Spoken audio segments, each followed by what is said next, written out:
1, 2, 3, 4. 1, 2, 3, 4. Everybody, come on, 2, 3. Hey!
Don't need any introduction. They're one of the most popular bands on Headbangers Ball at MTV Europe, and I'm joined by Sebastian and Snake as well. So it's lovely to see you again, and congratulations for a great show. Did you have fun?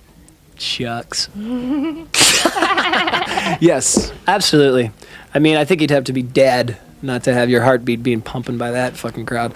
Sorry. That's all right. Yeah. We don't mind swearing. Oh, you don't? No. Oh, yeah, this is UK. Okay, UK, let's play ball! Very difficult conditions for you out there because it was really windy and wet, I'm going to do an imitation of somebody. I want you to tell me who this was. Okay.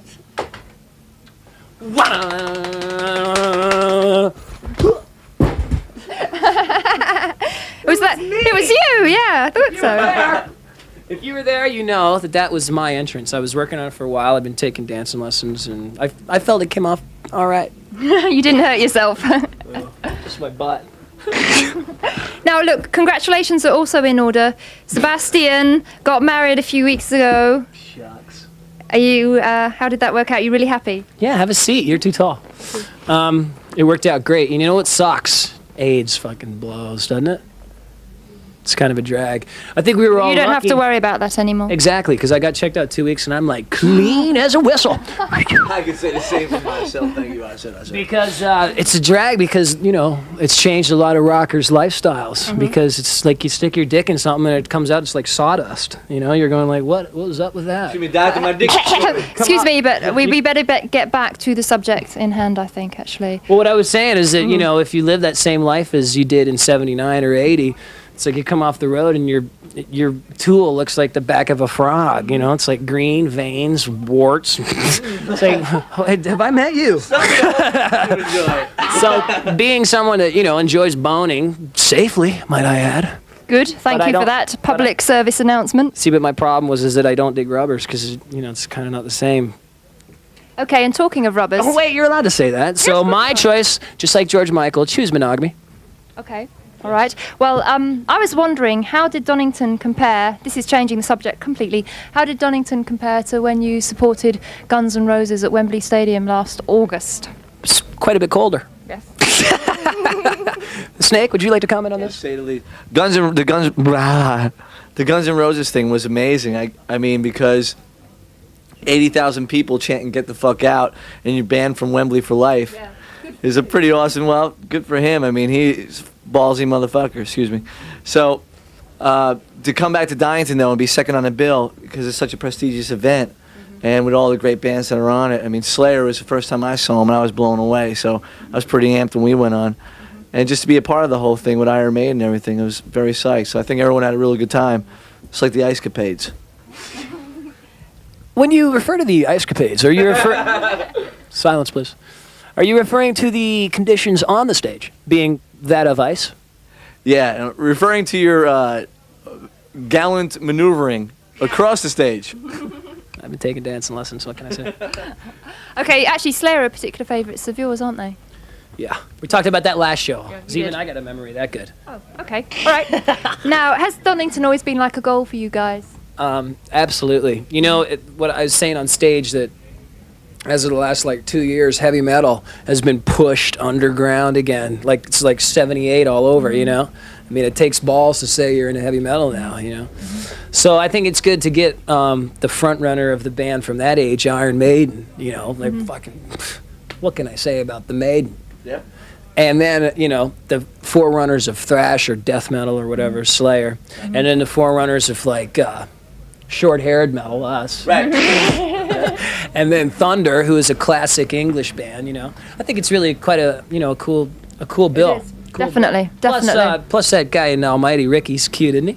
Yes. I wish I'd seen him all day. I haven't seen him for hours. Oh, he's sexy. Yes. Okay. Now, I mean, we were just saying then that you got banned from Wembley. Now, people were obviously expecting you to be controversial today, but was it really important to you that the music did the talking today? It wasn't important at Wembley to be controversial. Really? All we did was go out there and read a letter, you know.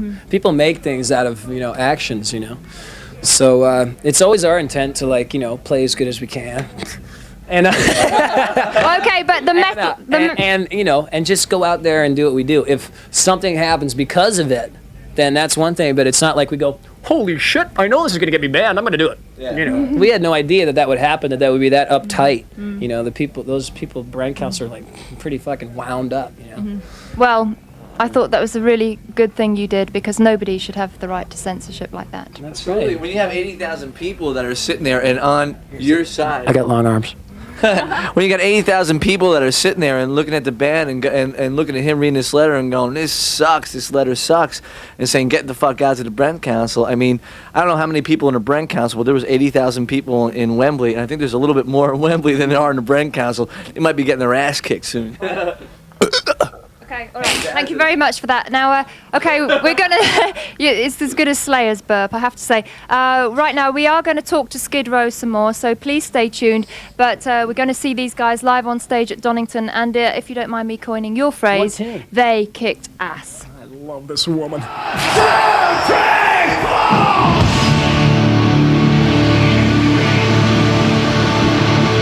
missed you fuckers.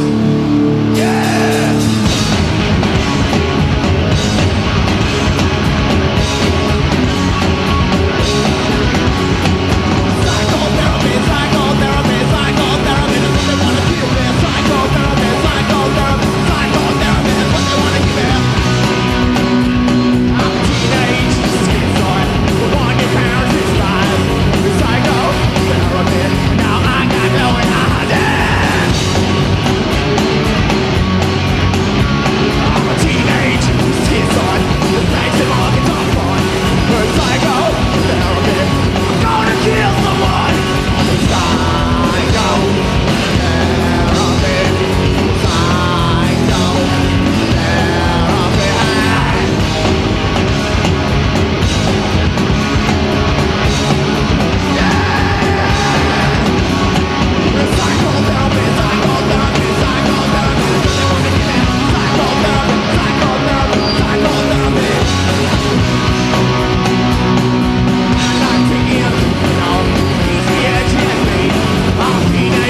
the Headbangers Ball is rocking backstage at the Donington Monsters of Rock Festival. It's total metal mayhem here. And I'm still with Skid Row, and Sebastian and Snake are with me.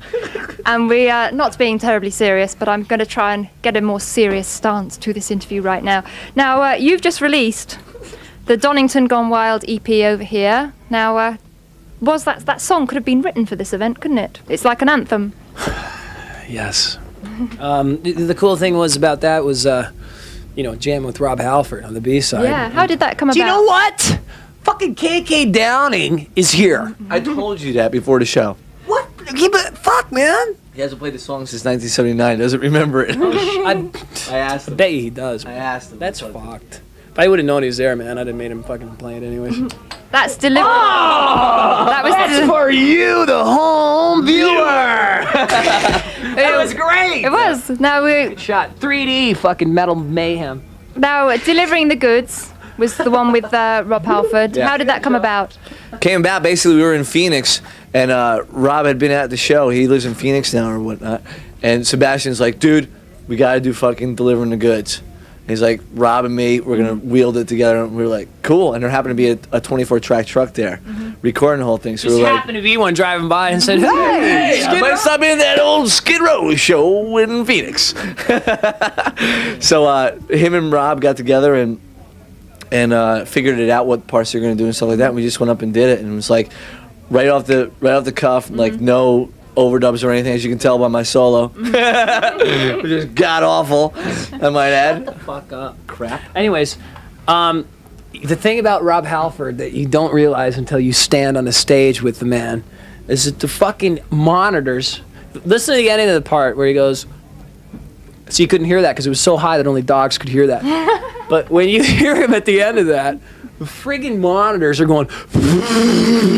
It was like his notes are like piercing right through your fucking skull. It's like a vocal lobotomy listening to that guy. So you got to check that out. Yeah, absolutely. And in the US, you're releasing a 5-track EP. And the UK. And the UK, well, oh good, I'm glad to hear that. Okay. And that's 5-track EP, 5 cover versions. And I have a suspicion that each member of the band chose a song by a group that they were influenced by. Is that right?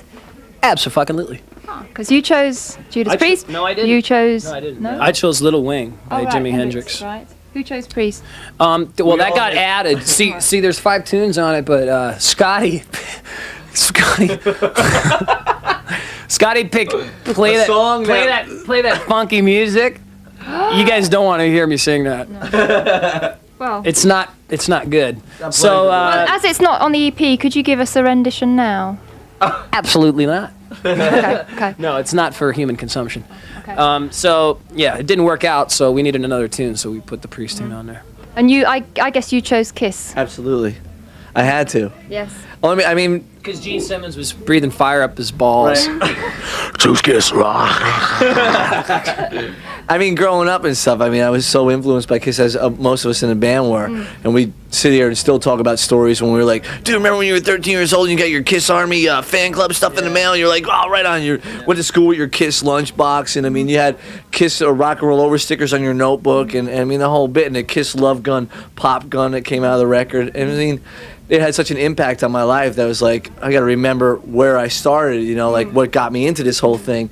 And I remember being like, I don't know, 9 years old, and my brother buying me Dress to Kill and Kiss Alive. And I put on Dress to Kill, and Come On Love Me came out. I was like, oh man, this is massive. So, I mean. Well, actually, when I did an interview with Kiss recently, they spoke very highly of you guys. No! Did they really? They did. Anyway. Right on. Now, you've been on tour for like 18 months. How do you guys manage to stop getting like burnt out through such constant touring? I'd get more burnt out if I was working at a factory, I mean, I know I never fucking forgot what the whole purpose of this was to do, was just to play music every fucking night. And I don't think that being jaded, there's no problem with that with this band. We're about the most unjaded band you could find. Because we really dig it, I just got the poster from Donington. Fucking, I'm gonna get everybody to sign it and shit. I mean, I really get excited about rock and roll, and it really turns me on. So there's no complaining or being burnt out. I mean, if we are burnt out, we don't realize it. Okay. Our bodies, just And it's fucking stuff go like up this, there. I mean, it energizes you. I mean, you get the chance to go out and see a bunch of great bands live, and you're like on the side of the stage going, right, me and him are on the side of the stage during Slayer going, oh, this is fucking heavy, you I know? was like yelling at Rob, going, "Dude, look at that fucking guy, man! Yeah. Angel of Death!" Yeah. Okay, very quickly, we're running out of time. What's your plans now? Go watch Iron Maiden. And then back home, and then Yeah, back home and then go to Southeast Asia, Taiwan, Taipei, Bangkok, around the world. Japan, and We're then going to some weird places, man. Bangkok We're fucking doing 2 nights in Manila. Yeah. It's the Thriller Killer in Manila. Manila. Okay, well, we've just about run out of time, but I want to say thank you very much for joining me again on Headbangers Ball. It is a pleasure to have you guys, and what's going on here? And that gives you a hint of what's coming up next, because it is more live performance from Skid Row at Donington. And guess what? I think you should really crank it up. UK,